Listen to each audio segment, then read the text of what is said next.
It's time for another episode of The Sean Tabbitt Show, a podcast where I connect you with thought leaders from across the globe, digging into some of my favorite topics like personal development, marketing, spirituality, and pretty much any other shiny object that happens to catch my attention. Today, my very special guest is Scott Schmidt, and we're going to be discussing his fantastic book, True Ghost Stories and Hauntings, Real Catholic Exorcisms. Scott, it is truly an honor, sir. Welcome to the show. Thanks so much for having me. This is a subject I love to talk about, and I hope that doesn't mean bad things. Well, and what's been interesting for me, and we talked about this a little bit before we jumped onto the interview, God just had me going down the rabbit hole this past year. And so I've probably done 20 or so exorcism-related interviews this past year, and I saw your book over and over as I'm like, man, I need to keep widening the net. And it's like, okay, can I get a hold of this guy? And so, after seeing your book on Amazon about 40, 50 times, I finally bought the audiobook, and I was like, okay, we need to do an interview. So I'm excited we can finally make that happen. I know you're going to be brand new to probably 99% of my audience, so I'd love to kick this off by having you share a bit of the Scott Schmidt origin story. So for all of us meeting you for the first time today, give us some context. What are a few things we should know about you? Sure. Well, I'm a Catholic author, and God help me, I'm also a Catholic attorney. So that, can always be interesting. I do always try to help the people that need help, try to be on the good guy's side. But I, like so many people of my generation, was raised without much, not being taken to mass. And I had to more or less discover it on my own. And at my confirmation, I don't know if this was a reading, but somehow or another, it was about Elisha taking a double portion from Elijah. And I was like, I can do that. I didn't even know what all this was about, but I volunteered for that. And, terrible things happened in my health, lost my father. But through that, I found my faith, and it developed and fortified, and I'm very grateful for where I am now. Somewhat large family, maybe only medium compared to present company. But I'm an only child, and I'm a father of 5 now. My wife is awesome, and so much depends on her. So that's pretty much me in a nutshell. Yes, the truth about success in life is marrying well. I mean, that's right. I've married up for sure. Me too. Well, and, it's interesting too. Like so many people I'm finding these days didn't have the benefit. Like I grew up Lutheran Church, Missouri Synod. Sounds like you came up Catholic, but just going through those formal kind of church milestones of confirmation and a first communion and all the things. When you get into like a broader evangelical context, a lot of those church milestones they don't exist. And so just that exposure, the little bit of kind of church history, creeds, kind of foundational theology that you get in, like, especially in confirmation, is something that the generations that would have come after you and me, a lot of them, when you get more into broader church, they don't even have that. And so I feel like it's a loss when you don't have that foundation to start with. I do like it on just a purely human formation level that they're touchstones, because we can get off the path and they bring us back, whether it's just inertia. But it brings us back and hits the reset button. Yeah, it's just those, especially those formative years, getting that worldview foundation at least somewhat established, kind of through a healthy biblical theological lens, is really critical. Because, like you said, even as we move ahead in life and fall into ditches and kind of learn from the school of hard knocks, having that foundation, I feel like we are attracted back to that straighter and more narrow path along the way as we learn some life lessons. Amen. In terms of this topic, Catholic exorcism, deliverance, it's a pretty broad space. Culturally, there's a lot of, I was going to use the word eye candy. That's not quite what, right? But just, I feel like so much of what you see coming into this space is kind of clickbait and just like sensational and crazy, over the top. Right. You would think everything in this space is levitation and head spinning, and if you I do enjoy, to full disclosure, when I travel for work, I do watch like the Travel Channel and some of these other channels that have like the ghost shows and the haunting, and because I'm not going to watch that at home. but I always have downtime. And for really the attraction for me is doing interviews about exorcisms and related topics and near-death experiences. I literally watch to be like, man, how are they telling this story? And what is it that is attracting people to this content? I feel like, my personal opinion, we're spiritual people. That's how God created us. Because of the loss of people coming up in church backgrounds and their family and just some of those foundational things, a lot of folks have a spiritual void. There's this vacuum longing to be filled by something. Oh. And that's why I feel like that's partly why people are so attracted to that kind of content. So, for me, it's entertaining a little bit, but also research for me for how to do a better job with doing interviews. I'm curious for you, like, how did you come into this space? It's not a space to take lightly stepping into. It's definitely unique. So obviously you have a Catholic background, so the fact that you write about exorcism doesn't surprise me. But in terms of the demonic, exorcism, deliverance, this whole space, what in the heck caused you to step into this? Yeah. Well, I think to start with the world in general, and then to narrow to me as an individual, being a child of the 80s, materialism, material girl, right? Hyper empiricism, that the idea of the supernatural was so downplayed and repressed to a certain, even that the personification of evil, that the devil exists and watch out, but have faith. All of that. I don't know if it's just the growing up with the Today Show and Kathy Lee Gifford, just you missed all that. And so I personally, I think it's important that the antidote to thinking that just what we see here and can test in a petri dish is all that's real, it's all that's true. I think the antidote to that mistake is supernatural. And you can see, even as the world fell into that delusion of purely natural reality, that there was still this Hollywood craving for the supernatural. So I grew up with that, and probably was catechized in the supernatural from terrible movies, growing up.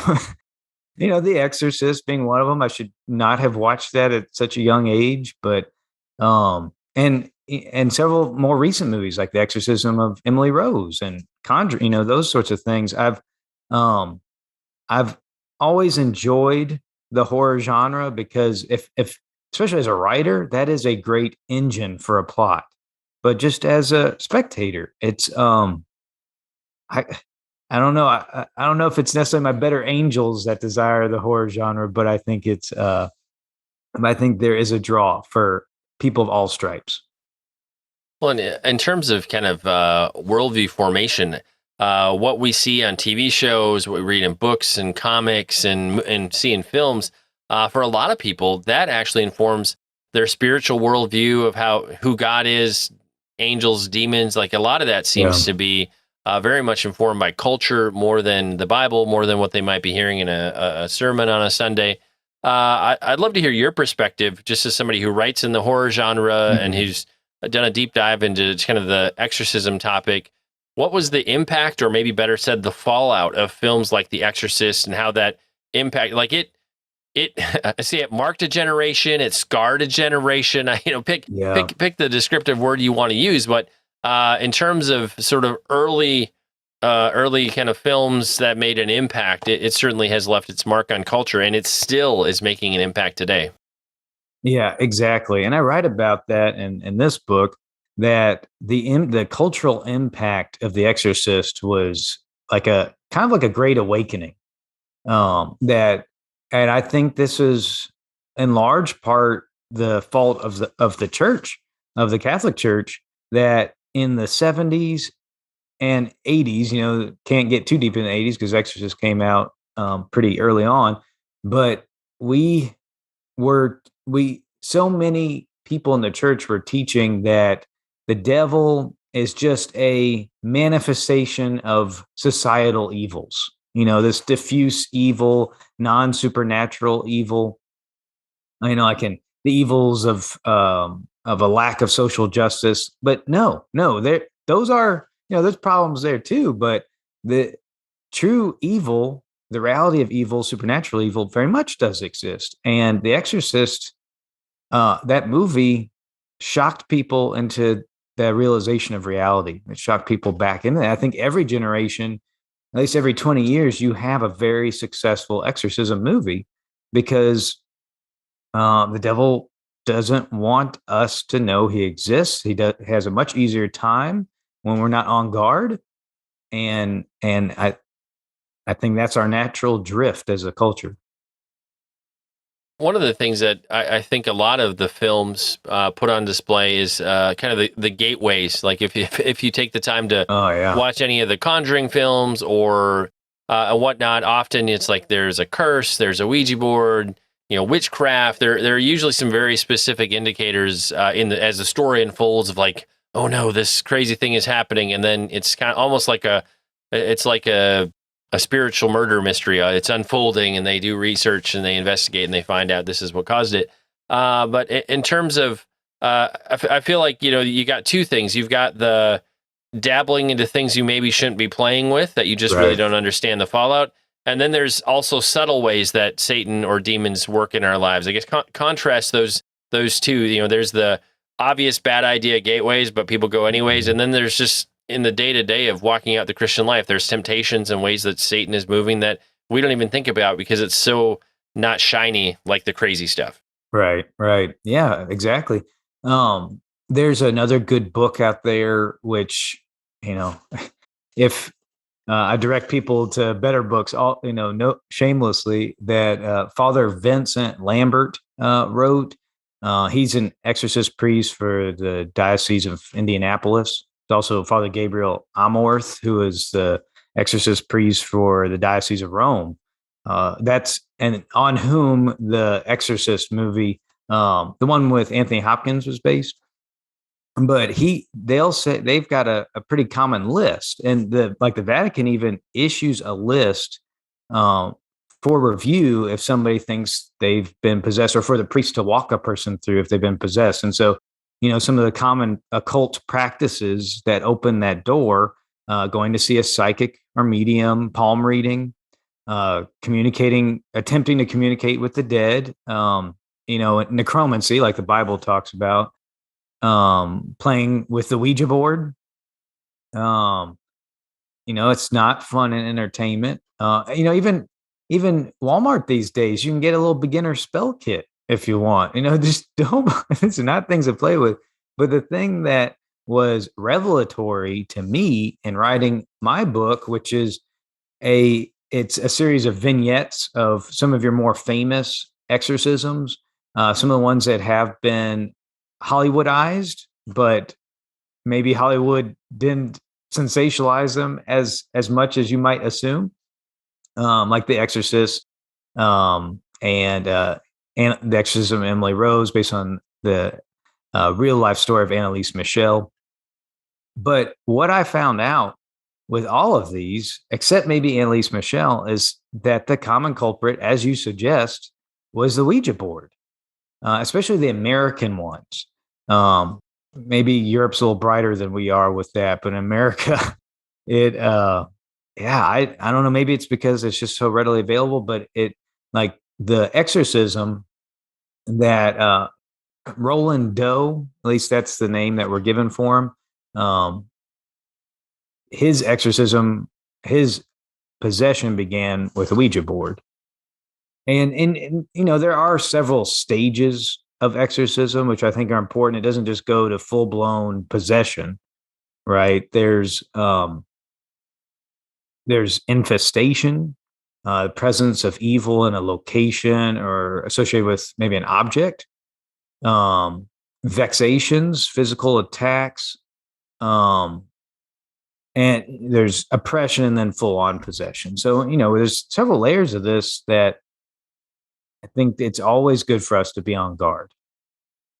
Yeah, I mean, and often with how a story or I guess a case, if you're talking about researching a past story, it often starts with infestation or weird things happening, and then as it moved potentially more towards something like full on possession, there's a breaking down of kind of the people aren't getting sleep and they're just tormented and just breaking down the will of the person.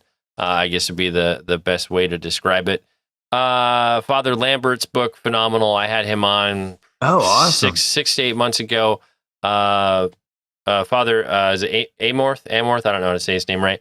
I think I've listened to almost any audiobook I could find from him. Those are a bit heavy and deep dives. Malachi Martin's book, I know that one's a little bit more controversial. Hostage to the Devil. Some of the, I don't know if he embellished on some of those encounters. Some of the stuff in that book is pretty crazy but super duper intense.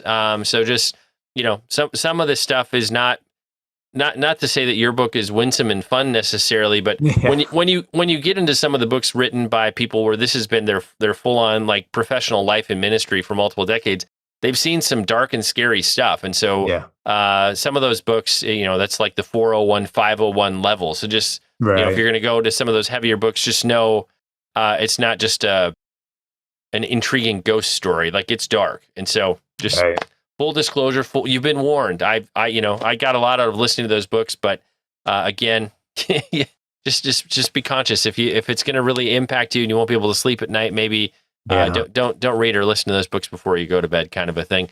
In terms, go ahead. I was listening to Father Lambert recently, and a lot of these things, they can be dark and scary, but at the same time reinvigorate our faith in Christ's power over these demonic forces, which I know you would agree.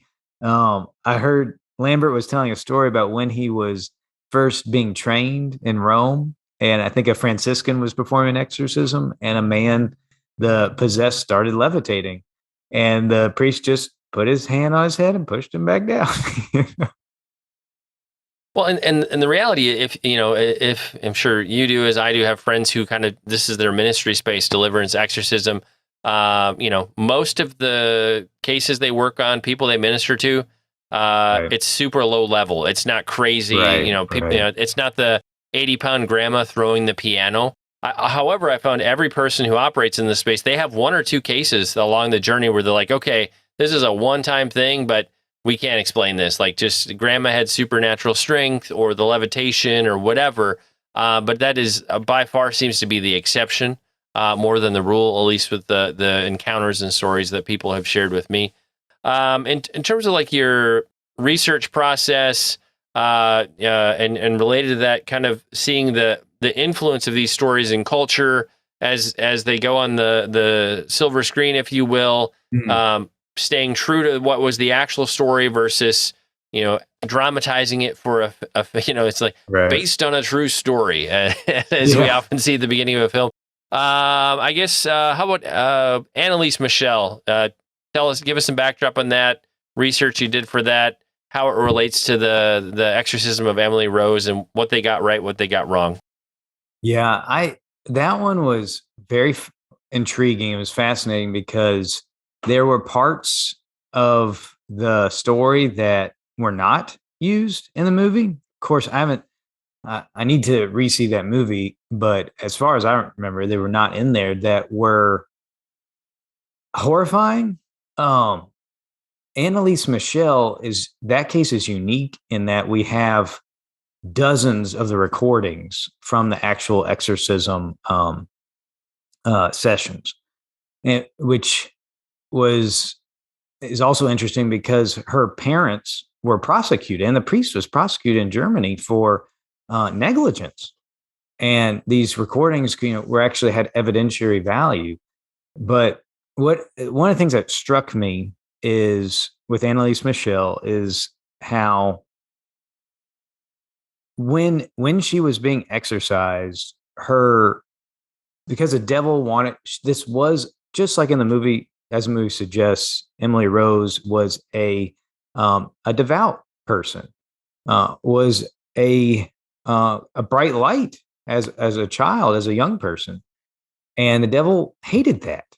So one of the things that was most disruptive in her possession was that she genuflected again and again and again, almost maniacally. Was forced to do this to the point that the ligaments in her knees ruptured like hundreds of times, like constantly. Oh, and that was something that was striking. That it was interesting. It was not included in the movie. Maybe because the movie wanted to be more inspired by The Exorcist, but um, I've also was taken by the extent to which these stories that we see from Hollywood are kind of a pastiche, kind of a collage of different stories. Like with the exorcism, the Blatty Exorcist movie.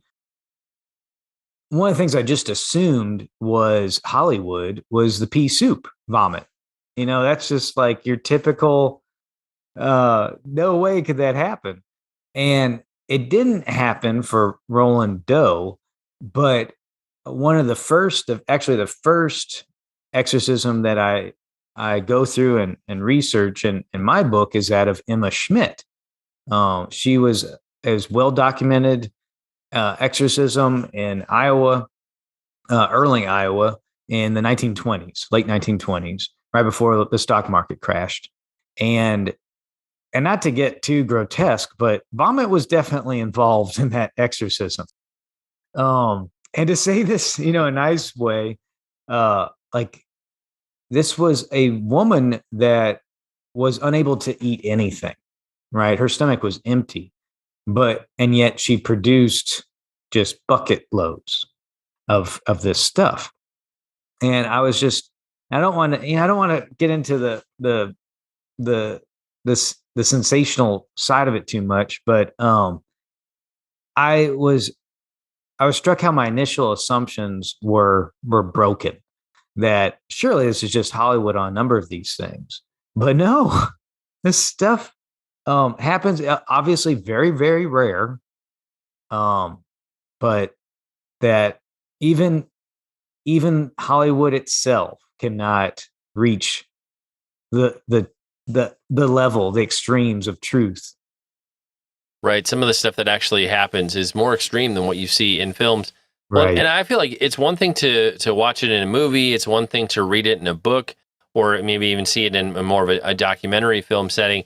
But when you get to know people where, they do deliverance ministry or exorcism as kind of part and parcel of their assignment from God, when you talk to a person across the dinner table and just have a conversation about what's been happening in their ministry trips, and they'll, well, I was in this place and praying for this person and they vomited up a snake, or, nails, or just crazy stuff that they wouldn't have actually been able to eat, that in the process of praying for somebody, it happens. And like, when you know the person's not crazy, and you're like, okay, I have to wrestle with this. And so, some of these realities are even stranger than what we've seen in film. And so, when you come face to face with that person where this is their ministry context, then it makes it even more believable to me, where I'm like, well, I've not seen it. That's a little crazy. But when somebody's like, oh man, I've seen this a bunch of times, then you got to go, huh, all right. So, Truth is stranger than Hollywood. Indeed. Well, and just being able to vomit up, I think like tobacco leaves and other crazy, whatever,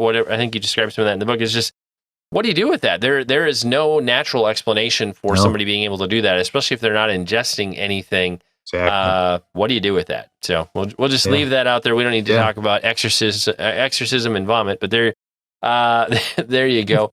We're going to run out of time, so I want to keep moving. In terms of other stories, so you just mentioned Emma. I had us focus on Annalise Michelle. In terms of Roland Doe, Nicola Aubry, just give us like the quick 30-second of what those are, why people want to know about those stories. I included the Nicola Aubry exorcism. I thought it was interesting in that it was a more ancient account. There's ancient accounts in the Bible, obviously, but this one came right at the during the period of the Protestant Catholic struggles, so that one was kind of interesting in that respect. 1565 was the date of that one. So we talked about Roland Doe was the like I might have mentioned before, was the basis for the Exorcist movie. He was living there around DC, Georgetown area, and had that connection with the Jesuit priests there around Georgetown, just as it's depicted in the movie.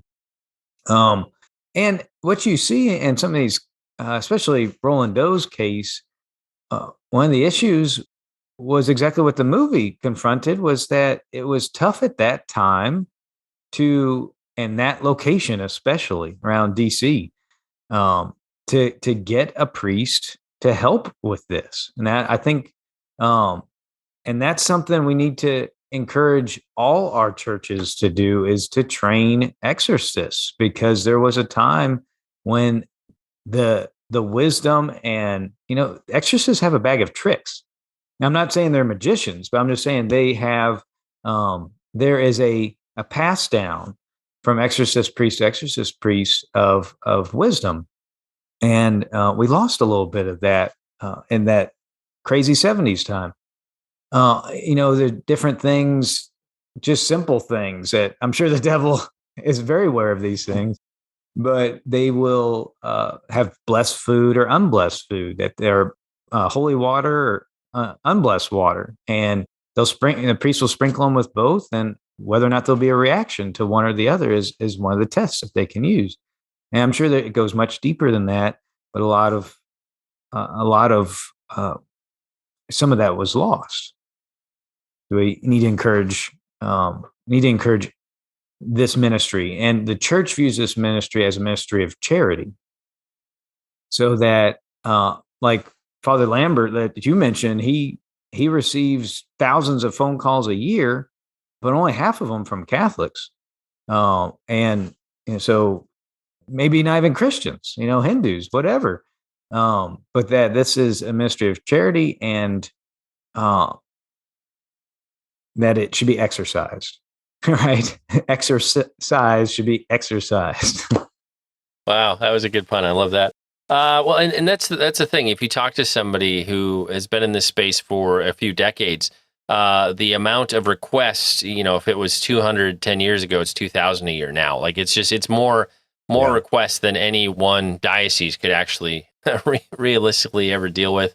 In terms of like reader takeaway for the book, somebody spends the time, whether they listen to it, the audiobook is phenomenal. I listened to the audiobook. Like, what do you hope their takeaway is? What do you hope they get out of the time spent in the book?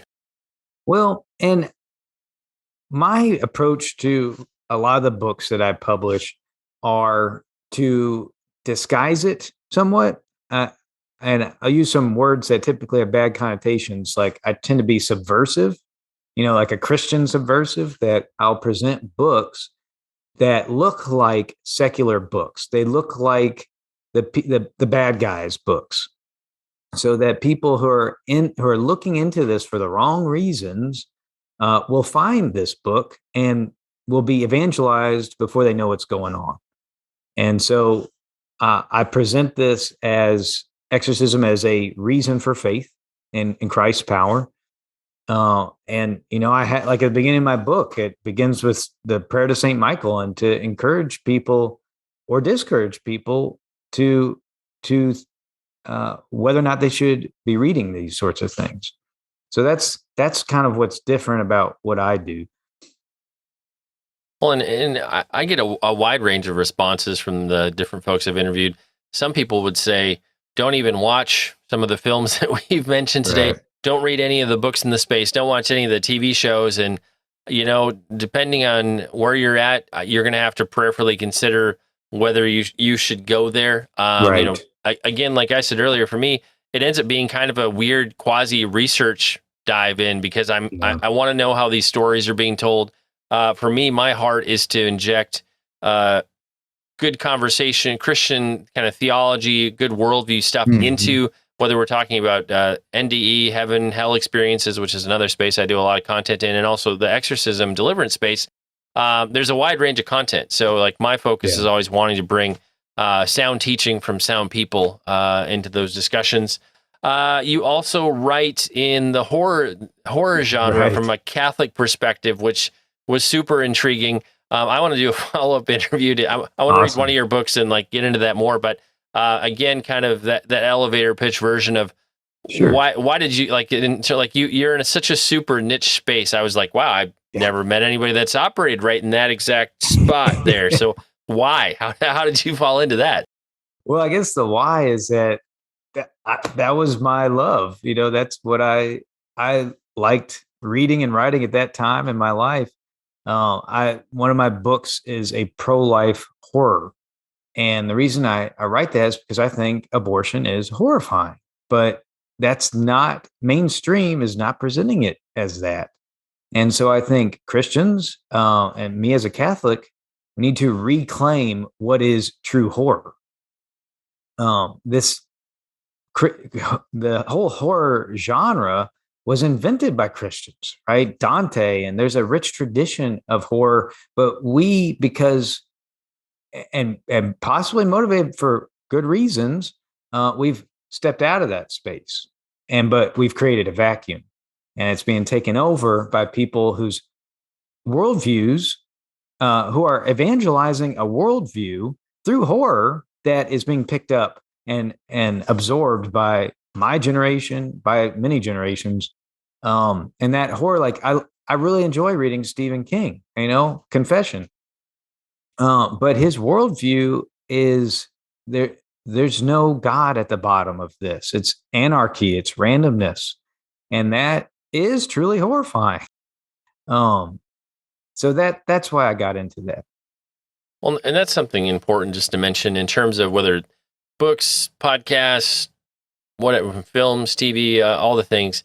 It is important to do some research at times and know who am I taking my cues from, who am I learning from and taking in what they're saying. We all have a worldview, we all have a lens, and for better or worse, we're all going to evangelize people towards our bent, our view with how we would tell any kind of a story. And so it's always nice when you can be aware. And again, it's a critical thinking exercise. I realize I got trained in doing that when I was in Bible college and in some of the grad school studies I did. Not everybody was like encouraged to think that way, but just sometimes spending a few minutes researching, oh, where did this person go to school? Did they have a church background? And just, oh, what other stuff have they written or produced? It might help you get a better sense of what you're stepping into, depending on the kind of content you're consuming. This is a conversation on a podcast. You also have a podcast, so Yes, tell us what people can expect when they subscribe to the Catholic Nerds podcast. Right, the Catholic Nerds podcast. So as you might expect, I'm a nerd and I'm Catholic, and I like to hang out with other nerds. So that's what we do. We make a podcast out of it. And you can probably also tell from what I'm saying, I love digging into the culture and taking what is true, that incarnational aspect. And so we look at Marvel, DC, comics. We go, Star Wars, sci-fi, Boba Fett.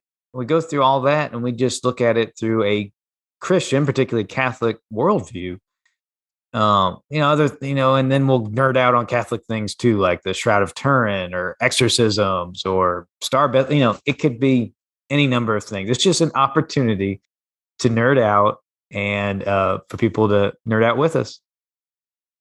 And Scott, in terms of people connecting with you, discovering your books, podcasts, all the things, where do we discover you on the web? I think a good place to start is my blog, the Scott Smith blog. You have to have that "the" in front because my name is so sadly common. But it's the scottsmithblog.com, and write all kinds of different subjects. And like we do with every episode, we'll make it easy. We'll have a link to Scott's website, a link to the podcast, and also a link to where you can pick up your very own copy of the book the book we discussed today. I'm trying to wrap up way too fast. It's time to bring this episode of the Sean Tabat Show to a close. Many thanks for being a part of my conversation with Scott Smith. Sean. Once again, our book today was True Ghost Stories and Hauntings, Real Catholic Exorcisms. And Scott, I just want to say thank you so much for sharing with us today. It's been an honor and a pleasure to have you on the show. Oh, thank you so much, Ben. The same for me. I really enjoyed my time with you, Sean.